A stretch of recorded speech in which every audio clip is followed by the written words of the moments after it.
여러분은 혹시 아십니까? 영국의 다이슨이 삼성전자를 상대로 광고를 멈추라며 독일 법원까지 끌고 간 사실을요. 광고 문구 하나로 시작된 이 싸움이 단순한 마케팅 다툼이었을 거라고 생각하시나요? 영국의 가전 왕국 다이슨, 세계 최고라는 그들이 왜 그렇게까지 했을까요? 삼성전자가 내세운 400와트 흡입력이 진짜 위험했기 때문 아닐까요? 그렇다면 한국의 기술은 거짓이었을까요? 아니면 다이슨이 두려워할 만한 무언가가 있었던 걸까요? 그들은 소송을 무기로 한국을 흔들려 했고 대한민국의 자존심을 건 싸움은 시작되었습니다. 그 혼란의 한가운데에 있었던 연구원이 직접 들려드린다면 믿으시겠습니까? 실험실 불이 꺼지지 않던 밤들, 독일 법정에 제출된 수치, 그리고 거짓을 꿰뚫어 본 소비자들의 반응까지. 오늘 여기서만 들려드리는 숨겨진 진실과 기술의 전쟁터 속으로 들어가 보겠습니다. 이야기가 궁금하시다면 여러분의 소중한 좋아요와 구독 꾹 눌러주세요. 다음 이야기 제작에 큰 힘이 됩니다. 안녕하세요. 저는 삼성전자 무선청소기 개발팀의 김태훈 연구원입니다. 오늘 이렇게 글을 드리는 이유는 저와 저희 동료들이 수년 동안 혼신의 힘을 다해 만든 무선 청소기 하나가 겪었던 정말 파란만장한 이야기를 들려드리고 싶어서입니다. 아마 많은 분들이 TV나 신문에서 삼성 무선 청소기 광고, 다이슨이 소송 걸었다는 뉴스를 얼핏 보셨을지도 모르겠습니다. 한때 언론에도 나와서 꽤 화제가 됐지요. 그런데 그게 그냥 광고 문구 하나 때문에 다툰 게 아닙니다. 그 뒤에는 정말 많은 사람들이 밤낮으로 기술을 연구하고 한국 기술의 자존심을 걸고 싸웠던 말 그대로 전쟁 같은 시간이 있었습니다. 저는 그 한가운데 있었던 사람으로서 이 이야기를 여러분께 진심을 담아 들려드리고자 합니다. 왜냐하면 이건 단순히 저희 회사의 일이 아니라 우리 대한민국 기술의 위상과 명예를 지킨 이야기이기 때문입니다. 저는 삼성전자에 입사해서 무선 청소기를 연구한 지 15년이 넘었습니다. 돌이켜보면 참 많은 걸 배웠습니다. 한국의 가전산업이 세계 무대에서 어떻게 발전했는지, 얼마나 치열한 경쟁을 뚫어냈는지 그 모든 과정을 제 몸으로 체험했지요. 그리고 이번 비스포크 AI Z라는 무선 청소기는 그런 저에게도 아주 특별한 의미가 있는 제품이었습니다. 왜냐하면 정말로 세계 최고 수준을 목표로 삼고 만든 제품이었거든요. 많은 분들이 무선 청소기는 다 거기서 거기라고 생각하실 수도 있습니다. 하지만 아닙니다. 청소기의 핵심은 흡입력입니다. 그리고 무선으로 갈수록 그 흡입력을 강하게 유지하기가 정말 어렵습니다. 배터리 용량, 모터 효율, 공기 흐름, 열 관리, 무게까지 정말 고려해야 할 게 너무 많습니다. 저희 팀은 오랫동안 이런 한계를 극복하기 위해 연구했습니다. 밤낮 없이 실험하고 실패하고 또 개선했습니다. 특히 이번 제품에서 저희가 도입한 체인 코어 기술은 정말 말로는 쉽게 설명해도 실제로 구현하기는 너무나 어려웠습니다. 쉽게 말씀드리면 기존 청소기의 공기 흐름, 경로와 모터 배터리 흡입구의 구조 자체를 근본적으로 다시 설계했습니다. 부품을 더 작고 가볍게 하면서도 공기가 들어와서 먼지를 빨아들이는 효율을 극대화해야 했습니다. 수십 번 설계도를 바꾸고 시제품을 만들고 부수고 측정하고 저도 매일같이 연구소에서 먼지투성이가 된 손으로 샘플을 만지고 테스터기를 붙들고 흡입력 수치를 쟀습니다. 동료들이랑 새벽까지 머리를 맞대고 어디서 손실이 나는지 어떻게 개선할 수 있을지 토론하다가 지쳐서 바닥에서 쪽잠을 잔 적도 한두 번이 아니었습니다. 그 결과 저희는 흡입력을 무려 29%나 향상시키는 데 성공했습니다. 무선 청소기에서 이 정도 개선은 사실 상상을 초월하는 성과입니다. 독일 SLG라는 세계적으로도 권위 있는 시험기관에서 엄밀하게 성능을 검증받았습니다. 그래서 저희는 자부심을 가지고 최대 400와트 흡입력이라는 광고 문구를 썼습니다. 왜냐하면 그건 단순한 마케팅이 아니라 수많은 연구와 실험 끝에 객관적으로 증명된 결과였으니까요. 그런데 그런 저희를 향해 영국의 다이슨이 독일 법원에 광고 중단 가처분 신청을 걸어왔습니다. 솔직히 말해 처음 소식을 들었을 때 저는 충격을 받았습니다. 저뿐만 아니라 연구소 동료들도 다 말이 없었습니다. 우리가 뭘 잘못한 거야? 우리가 허위 광고를 했다는 거야? 이런 자괴감 섞인 말이 회의실에 울렸습니다. 다이슨은 흡입력 수치가 과장됐다고 주장했습니다. 우리 방식이 틀렸다고요. 그 순간 저는 가슴이 철렁했습니다. 물론 기술적으로 확신은 있었지만 상대가 다이슨이잖아요. 청소기로 세계 시장을 휩쓴 회사. 그들의 공격력과 법무팀의 규모는 상상을 초월합니다. 그리고 유럽 시장은 워낙 까다로워서 만약 법정에서 지면 저희 광고를 당장 내리고 이미지에 큰 타격을 입을 수도 있었습니다. 그러나 그 불안과 두려움 속에서 오히려 한 가지 생각이 떠올랐습니다. 이건 한국 기술에 대한 도전이구나. 다이슨이 왜 이런 소송을 걸었을까요? 우리 기술이 그만큼 이협적이라는 뜻 아닐까요? 사실 다이슨이 이런 소송을 건 게 이번이 처음이 아닙니다. 2014년에도 삼성전자가 만든 모션싱크 청소기가 자기네 특허를 침해했다며 영국에서 소송을 걸었고 독일에서는 광고 금지 가처분을 신청했습니다. 그때도 저희는 긴 싸움을 했고 결국 다이슨이 특허 침해가 아니었다는 사실을 인정하게 만들었습니다. 그때를 기억하는 저희 선배 한 분이 말했습니다. 이번에도 똑같을 거야. 우리 기술이 무서워서 그러는 거지. 저는 그 말이 정말 가슴을 울렸습니다. 그때부터 연구소는 말 그대로 전쟁터가 됐습니다. 저희는 독일 SLG가 측정한 흡입력 데이터를 재확인하고 다이슨이 주장하는 측정 방식의 허점을 반박하는 기술 자료를 준비했습니다. 정말 수많은 밤을 새웠습니다. 법무팀, 마케팅팀, 연구소가 전부 달라붙어서 이 수치가 왜 진짜인지, 다이슨이 틀린 이유는 무엇인지 설명할 문장을 다듬고 다듬었습니다. 저도 개인적으로는 너무 힘들었습니다. 눈앞이 뿌옇게 흐려질 정도로 피곤할 때도 있었지만 이 싸움은 저 개인의 문제가 아니라고 생각했습니다. 이건 한국 기술이 세계 시장에서 당당히 인정받을 수 있느냐의 문제였습니다. 이건 저희 세대가 쌓아올린 기술력으로 다음 세대의 연구자들에게 부끄럽지 않게 물려줄 수 있느냐의 문제였습니다. 그래서 포기할 수 없었습니다. 제가 기억나는 밤이 있습니다. 법원 제출 마감일을 앞두고 저희 연구소가 늦은 밤까지 환하게 불이 켜져 있었습니다. 동료들이 다 지쳐서 말수도 줄었는데 한 선배가 조용히 말했습니다. 우리 정말 세계 최고 만들려고 했잖아. 그거 증명하자. 그 말에 모두가 고개를 끄덕였습니다. 아무도 대답은 없었지만 눈빛이 달라졌습니다. 우리가 만든 이 비스포크 AI Z는 단순히 청소기가 아닙니다. 대한민국 기술이 세계 최고와 어깨를 나란히 할 수 있다는 증거였습니다. 그렇기 때문에 다이슨의 공격이 무서우면서도 이겨야 한다고 생각했습니다. 이 싸움이 단순히 법정에서의 한 번의 판결이 아니라 한국 기술의 명예를 거는 싸움이라고 믿었기 때문입니다. 그리고 여러분, 이게 바로 시작이었습니다. 이제부터가 진짜였습니다. 저희가 어떤 방식으로 그 거대한 벽을 마주하고 어떻게 한 걸음씩 무너지지 않고 나아갔는지, 그리고 결국 어떤 결과를 만들어냈는지 들려드리겠습니다. 다이슨이 독일 법원에 저희 광고 문구를 문제 삼으며 가처분 신청을 넣었다는 소식이 전해지던 날을 저는 지금도 아주 생생히 기억합니다. 그날 아침 연구소 전체가 어쩐지 무겁고 이상했습니다. 아침 회의에서 담당 변호사님이 들어와 말씀하시더군요. 독일 프랑크푸르트 법원에 다이슨이 광고 중단 가처분 신청을 접수했습니다. 그 순간 회의실이 쥐죽은 듯 조용해졌습니다. 아무도 쉽게 말을 꺼내지 못했습니다. 저도 마찬가지였습니다. 사실 저희 팀이 이 제품을 만들면서 자신이 없었던 적이 한 번도 없었습니다.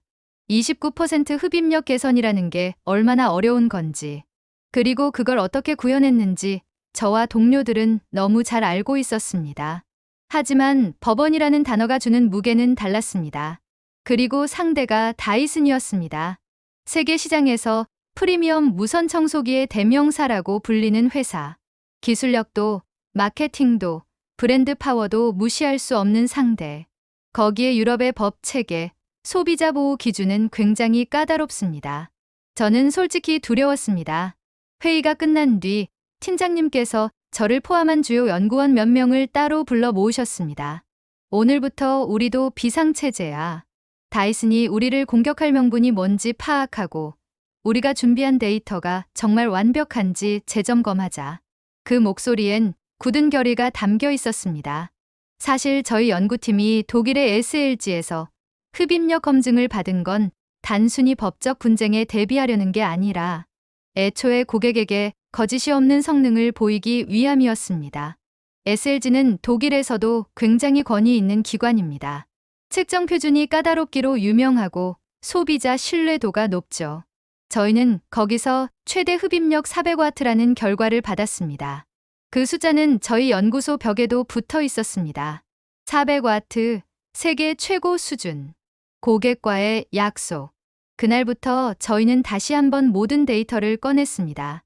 SLG 측정 리포트, 내부 실험 기록, 개발 당시의 설계 변경, 이력, 공기 흐름 해석 시뮬레이션 결과, 모터 토크 곡선까지. 저는 솔직히 잠을 거의 못 잤습니다. 밤 12시가 넘어도 연구소 불이 꺼지지 않았습니다. 저뿐만 아니라 다들 모니터 불빛에 눈이 빨갛게 충혈된 얼굴이었죠. 동료 한 분은 농담처럼 말했습니다. 우리 이러다 연구소에서 살겠다. 하지만 다들 피곤한 얼굴로도 웃더군요. 그게 저희 연구소 분위기였습니다. 며칠 뒤 독일 법원으로부터 공문이 왔습니다. 양측 입장을 6월 초까지 제출하라는 기한 통보였습니다. 저희는 그때부터 더 속도를 냈습니다. 법무팀과 매일 회의했고 저희 연구진은 기술적 설명을 최대한 명확하고 이해하기 쉽게 다듬었습니다. 독일어 번역 과정에서도 단어 하나가 달라지면 의미가 흐려질까봐 독일 법무법인하고 수십 통의 메일을 주고받았습니다. 저는 그때 느꼈습니다. 기술도 중요하지만 그 기술을 증명하고 설득하는 일도 너무 중요하구나. 그 와중에도 다이슨 측은 자기들 입장은 한 달 가까이 내지 않았습니다. 변호사님 말로는 다이슨이 상대방 입장을 최대한 보고 나서 대응 전략을 짜려는 거라고 하더군요. 전형적인 전술이에요. 상대가 다 공개하면 거기 맞춰서 반격하려고 하는 거죠. 그 말을 듣고 저는 오기가 생겼습니다. 좋습니다. 우리가 가진 기술이 진짜라는 걸 세상에 보여주죠. 그러면서도 한편으로는 무서웠습니다. 혹시라도 허점이 있으면 어떡하나. 저희가 놓친 게 있으면 세계 시장에서 삼성전자가 허위 광고했다는 오명을 쓸 수도 있었습니다. 그때 팀장님이 또 말씀하셨습니다. 우리 숨길 게 없잖아. 다 보여주자. 우리가 한 연구, 우리가 낸 성과, 전부 공개하자. 그 말에 모두가 고개를 끄덕였습니다. 그리고 자료를 준비하면서 저희는 스스로도 다시 한번 확신했습니다. 우리가 설계한 체인 코어 기술의 원리, 실험 결과, 검증 방식, 다이슨이 문제 삼을 구석이 없었습니다. 저희는 독일 SLG의 보고서를 단순히 내밀지 않았습니다. 그들이 어떤 장비로, 어떤 환경에서 측정했는지, 그 결과가 어떻게 나왔는지 아주 자세하게 설명했습니다. 또 다이슨 측이 주장할 수 있는 반론을 예상하고 그에 대한 기술적 근거를 하나하나 정리했습니다. 밤이 깊을수록 연구소 복도엔 커피 냄새가 진동했습니다. 그리고 어느 날 독일 변호사님께서 저희에게 메일을 보내셨습니다. 삼성 측의 자료가 매우 견고하다는 평가를 받았습니다. 독일 법원도 신뢰할 만한 수준이라고 보았습니다. 그 문장을 보고 저는 모니터 앞에서 한동안 멍하니 있었습니다.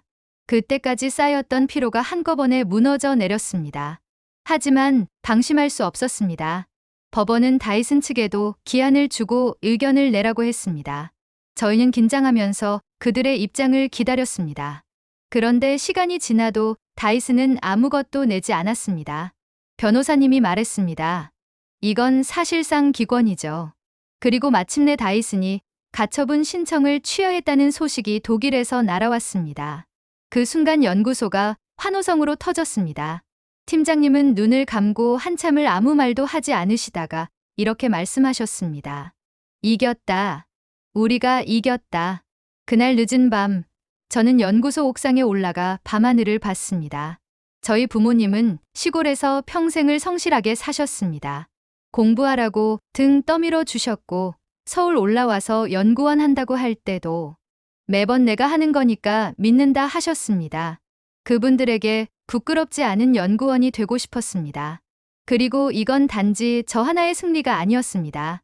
대한민국 기술이, 한국의 연구원들이 세계 시장에서 우리는 거짓말하지 않는다, 우리는 진짜다라는 걸 증명한 순간이었습니다. 하지만 그 평화가 오래가진 않았습니다. 다음날 회의실로 들어선 팀장님이 조용히 입을 열었습니다. 자, 완전히 끝난 게 아니다. 이제부터가 시작이야. 사람들 표정이 다시 굳어졌습니다. 저도 서류를 모으던 손을 멈췄습니다. 다이슨이 이번엔 물러섰어. 그래, 우리가 수치를 증명했고 SLG 자료가 확실했으니까. 그런데 이게 영원할까? 팀장님의 목소리는 낮았지만 묘하게 서늘했습니다. 우린 400와트 흡입력을 만들어냈어. SLG가 인증까지 해줬어. 그게 곧 세계 표준이 될 거야. 그런데 그 표준은 이제 우리한테도 족쇄야. 저는 그 말을 들으면서 숨을 한번 크게 삼켰습니다. 맞았습니다. 우리가 세계 최고라고 내세운 그 수치가 이제 시장이 우리를 평가하는 기준이 될 겁니다. 다이슨이 따라오면 소비자는 다이슨을 선택할 수도 있습니다. 우린 계속 끌어올려야 합니다. 한 연구원이 조심스럽게 손을 들었습니다. 팀장님, 그럼 지금 바로 다음 모델 사양을 올려야 한다는 말씀이신가요? 올릴 수 있으면 당연히 올려야지. 근데 쉬울 것 같아? 아닙니다. 사람들이 한 명씩 시선을 피했습니다. 저도 노트북 화면만 바라봤습니다. 흡입력 수치를 올린다는 게 말처럼 쉽지 않다는 걸 다들 알았습니다. 모터를 더 세게 돌리면 발열이 폭발적으로 증가합니다. 배터리가 따라가지 못하면 작동 시간이 줄어들어 버립니다. 소음은 소비자들이 바로 민감하게 반응할 겁니다. 제품 무게, 무선 청소기는 가벼워야 합니다. 결국 이 모든 제약을 동시에 풀어야 합니다. 한 가지라도 놓치면 경쟁력이 무너집니다. 그날 저녁 회의는 격해졌습니다. 마케팅 쪽에서 들어온 팀원이 말을 꺼냈습니다. 유럽에서의 다이슨 브랜드 파워는 여전히 너무 강합니다. 이번 승소 보도자료도 사실 언론에서 크게 안 다뤘어요. 그쪽 PR이 워낙 교묘하니까. 맞습니다. 다이슨은 자기가 지고 나서도 삼성은 과장 광고를 했다는 뉘앙스만 심어놓고 빠졌어요. 누군가가 책상을 살짝 내리쳤습니다. 이게 제일 짜증나. 우리가 이겼는데도 사람들이 우리를 의심할 수 있게 만들었잖아. 팀장님이 고개를 끄덕였습니다. 맞아. 그게 전략이야. 우리 기술을 깎아내리려고 시작했는데 법정에서 질 것 같으니까 슬그머니 발을 빼버린 거야. 소비자 인식만 어정쩡하게 만들어 놓고 저는 속이 쓰렸습니다. 사실 기술자로서 가장 분한 순간이 그겁니다. 우리 기술이 진짜임을 증명했는데 소비자는 그걸 몰라주는 순간. 그날 회의에서 결정된 건 두 가지였습니다. 첫째, 마케팅, 법무, 연구개발의 협업 프로세스를 강화한다. 둘째, 흡입력 450와트, 500와트 계획을 공식 안건으로 상정한다. 이건 기술자 입장에선 지옥이야. 동료 한 명이 회의 끝나고 나가면서 저한테 한 말이었습니다. 저는 피식 웃었습니다. 지옥이라도 가야지. 안 가면 우리 자리 뺏기니까. 회의가 끝난 뒤에도 연구소 불은 꺼지지 않았습니다. 각 파트가 삼삼오오 모여서 미팅을 이어갔습니다. 모터팀은 새로운 코어 설계를 띄워놓고 열 해석을 돌렸습니다. 배터리팀은 새로운 셀 공급망 문제를 점검했습니다. UI/UX 쪽에서도 트리거 설계 피드백을 공유했습니다. 누구 하나 먼저 나가자는 말을 꺼내지 않았습니다. 서로 다 알았습니다. 이번엔 우리가 막아냈다. 하지만 다음번엔 상대가 더 세게 들어올 거다. 저는 제자리에서 혼자 도면을 열어봤습니다. 400와트 설계 버전과 우리가 예전에 포기했던 420와트 컨셉. 그때는 발열이 감당이 안 돼서 포기했는데 이제 다시 봐야 할 때였습니다. 옆자리 후배가 한숨을 쉬면서 말했습니다. 선배님, 그냥 이 정도면 됐다 하면 안 될까요? 진짜로요. 이거 너무 미친 싸움 같아요. 저는 잠깐 말을 고르다 대답했습니다. 근데 우리가 이거 놓으면 소비자들이 대신 누굴 믿겠냐? 후배는 고개를 떨궜습니다. 다이슨이요. 그래. 그러니까 우리가 해야 돼. 그날 밤은 아주 길었습니다. 사람들은 말이 줄었고 눈빛이 무거워졌습니다. 누구도 환호하지 않았습니다.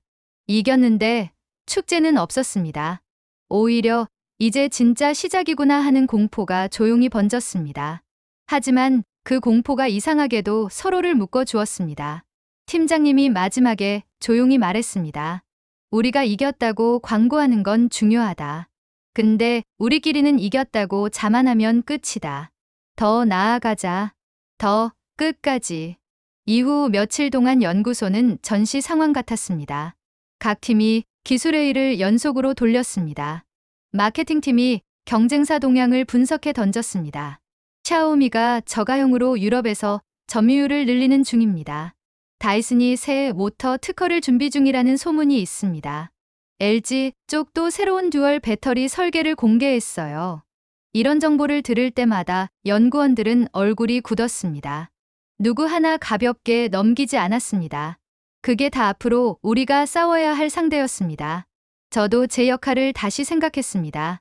이번에 우리는 다이슨의 측정 방식 허점을 찌르고 SLG 인증으로 맞섰습니다. 하지만 유럽 시장에서 측정 기준이 하나로 통일되지 않으면 또 시비가 붙을 수 있습니다. 저는 법무팀과 데이터를 공유하며 유럽 표준화 기구의 동향을 살폈습니다.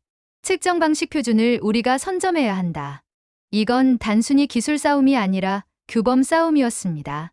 팀원들끼리도 때론 언성이 높아졌습니다. 이건 너무 이상적인 설계야. 현실성이 없어.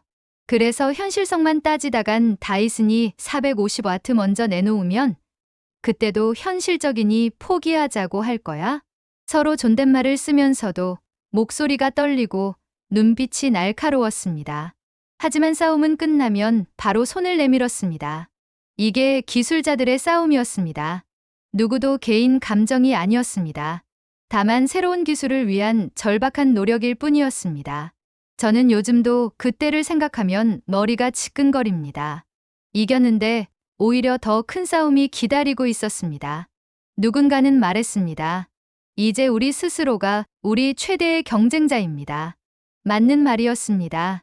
우리가 세운 기준을 우리 손으로 무너뜨리지 않으면 우리가 스스로를 넘어서야 했습니다. 결국 연구소 문을 나서며 저는 마음속으로 다짐했습니다. 이건 승리가 아니다. 전투가 끝난 거지 전쟁은 계속된다. 그리고 그 다짐이 제 발걸음을 무겁게 그러나 단단하게 만들어 주었습니다. 이번에도 다음에도 저희는 거짓 없는 기술로 승부해야 합니다. 그리고 저는 그 싸움에서 절대 도망치지 않을 겁니다. 저희 연구소가 한창 전시 상황처럼 돌아가던 그 시기 이후 조금씩 공기가 달라졌습니다. 누군가 끝났다라고 말할 수 있는 순간은 없었습니다. 하지만 어느 날부터인가 사람들이 새벽까지 남아있더라도 얼굴이 바뀌었습니다. 지쳐서 늘어진 표정 대신 뭔가 머릿속에서 계속 생각하는 듯한 표정이었죠. 그게 저희가 바뀐 증거였습니다. 이전까지는 솔직히 말하면 우리가 이겨야 한다는 공포가 우리를 움직였습니다. 다이슨이 걸어온 소송을 막아야 하고 유럽 시장에서 밀리면 안 된다는 압박이 목을 조였습니다. 밤샘도 수십 번의 설계 변경도 그 불안에서 나왔습니다. 하지만 가처분 철회 이후엔 조금 달라졌습니다. 그날 밤 회의실 불이 꺼지자 다들 무거운 걸음으로 나왔습니다. 저도 뒤에서 마지막으로 문을 잠그고 나왔는데 현관 유리문에 비친 제 얼굴이 이상하게도 피곤하면서도 좀 단단해 보였습니다. 이제는 이겨야 한다가 아니라 이제는 우리가 표준을 만들어야 한다는 생각이 자리 잡았습니다. 그게 쉽냐고요? 전혀요. 그 다음 주부터 저희는 기존 회의 체계를 바꿨습니다. 전에는 부서별로 나눠서 문제를 해결하고 나중에 통합했는데 이제는 처음부터 통합회의를 열었습니다. 모터팀, 회로팀, 배터리팀, 열관리팀, UX팀까지 한 방에 모였습니다. 서로 불편할 것이 뻔했습니다. 누구 책임이냐, 누구 일정이 늦었냐 이런 말 나올까봐 다들 긴장했습니다. 처음 회의는 어색했습니다. 저희가 사실 이거 열애석을 좀 늦게 넘겨서. 아, 그래서 배터리 쪽이. 네, 맞습니다. 서로 조심스럽게 말했습니다. 하지만 놀라운 건 거기서 멈추지 않았다는 겁니다. 서로 탓하지 않고 문제를 중심에 놓고 대화하는 법. 이건 내 잘못이다가 아니라 그러면 우리가 해야 할 것이 무엇이냐로 넘어가는 법. 솔직히 그전엔 그렇게 못했습니다. 다이슨이 소송 걸었는데 이거 왜 준비 안 됐냐, 왜 이렇게 시간이 오래 걸리냐. 서로 날 선말들이 오갔습니다. 이번 승소는 우리를 이겼다기보다 우리 문제를 드러냈습니다. 하지만 덕분에 바꿀 수 있었습니다. 그 바뀐 회의 문화는 해외 파트너사와의 커뮤니케이션에도 스며들었습니다. 가처분 철회가 공식화된 이후 유럽 유통사, 온라인 판매 플랫폼, 리셀러들이 일제히 질문을 보냈습니다. 정말 괜찮은가? 법적 분쟁은 끝났는가? 400와트가 실제로 입증된 수치인가? 예전 같으면 법무팀이 공식 서면으로 딱딱하게 답했을 겁니다. 이번에는 달랐습니다. 연구소가 직접 참여했습니다. SLG 시험 결과 데이터셋을 다 공개하고 측정 프로토콜까지 설명했습니다. 저도 그 자리에서 유럽 바이어들에게 영어로 흡입력 계산식까지 설명했습니다. 상대가 눈을 동그랗게 뜨며 물었습니다. 이런 것까지 보여주나요? 네. 저희는 거짓말이 없으니까요. 그건 단순한 세일즈가 아니었습니다. 한국 기술이란 이런 것이다라는 선언이었습니다. 누군가는 비밀을 감추고 수치의 의미를 뭉뚱그려서 광고합니다. 저희는 반대로 모든 데이터를 공개했습니다. 이해하려면 이해하시라고, 검증하시라고. 그 당당함이 저를 자랑스럽게 했습니다. 한 유럽의 온라인 플랫폼 MD가 화상회의 말미에 이렇게 말했습니다. 솔직히 처음엔 다이슨 편이었습니다. 삼성이 수치를 부풀린 줄 알았습니다. 근데 오늘 자료를 보니까 제가 오해했던 것 같습니다. 그 말을 듣는데 심장이 두근거렸습니다. 우리 모두가 듣고 싶었던 말이었습니다. 그게 저희 연구소의 진정한 승리였습니다. 법원 판결문보다도 그 한 문장이 더 값졌습니다. 그렇다고 환호성이 터졌냐고요? 아닙니다. 다들 피식 웃으면서 고개를 끄덕이고 끝이었습니다. 하지만 연구소 분위기가 바뀌었습니다. 젊은 연구원들이 퇴근할 때 제게 이렇게 말했습니다. 오늘 발표 좋았습니다. 이제 우리 기술이 괜히 자랑하는 게 아니라는 거 알겠습니다. 앞으로 더 조심해야겠네요. 그 말이 그렇게 고마울 수 없었습니다. 우리도 잘 만들 수 있다고 말하는 게 혹시 허풍처럼 들릴까봐 늘 조심스러웠습니다. 하지만 이번 싸움이 가르쳐 준 건 달랐습니다. 잘 만들었으면 당당하게 증명하자. 숫자와 데이터로 소비자가 납득할 수 있게 보여주자. 저는 그게 한국 기술이 가진 진짜 힘이라고 생각합니다. 모방에서 시작했을지 모르지만 그걸 넘어서기 위해 얼마나 치열하게 고민하고 설계하고 실험하는지. 누군가 문제 삼는다면 자료를 쌓아가며 한 줄 한 줄 설명하는 집요함. 그게 한국 기업의 경쟁력입니다. 우린 잘 팔기 위해서가 아니라 잘 만들기 위해서 싸웁니다. 그게 저희가 다이슨과 싸운 방식이었습니다. 그리고 이제는 그걸 시장이 알아보기 시작했습니다. 법원이 아니라 소비자가, 파트너사가, 해외의 바이어들이. 삼성의 무선 청소기, 한번 써볼 만하다. 한국 제품도 믿을 만하다. 이 짧은 문장들이 시장을 바꿀 씨앗이 될 겁니다. 그리고 그 씨앗을 키우는 건 결국 저희 같은 연구원들이 해야 할 몫입니다. 이 글을 쓰면서도 저희 연구소는 여전히 분주합니다. 다음 모델 설계는 이미 프로토타입 단계입니다. 모터팀이 발열을 줄이기 위해 다시 코어 형상을 깨부수고 있습니다. 회로팀은 배터리 출력 곡선을 다시 시뮬레이션하고 있습니다. UI팀도 청소하는 손맛을 위해 스위치 응답 시간을 줄이고 있습니다. 끝이 없습니다. 하지만 그게 우리 일입니다. 저는 오늘도 도면을 열어놓고 설계 라인을 바라봅니다. 잘 만들고 싶어서. 그리고 잘 만들었다면 제대로 증명하고 싶어서. 누가 뭐라 하든 소비자가 직접 인정하도록. 그게 한국 기술자들의 방식이니까요. 마지막으로 말씀드리고 싶습니다. 저희는 기술을 자랑하고 싶어서 이 싸움을 한 게 아닙니다. 팔기 위해서가 아니라 믿게 만들기 위해서였습니다. 거짓 없이, 꾸밈 없이 정직하게 만들어서. 이 정도면 정말 최고다라는 말을 듣고 싶었습니다. 그 말이 한국 기술을, 한국 브랜드를 바꿀 거라고 믿습니다. 그리고 저희는 오늘도, 내일도 그 싸움을 계속할 겁니다. 한국 기술은 그런 사람들이 만드는 거니까요. 오늘도 끝까지 시청해 주셔서 감사합니다. 이 영상이 좋았다면 구독과 좋아요 부탁드립니다. 자랑스러운 우리나라 브랜드의 기술력에 대한 여러분의 생각도 댓글로 남겨주세요. 저는 또 다른 흥미로운 사연으로 다시 찾아오도록 하겠습니다. 감사합니다.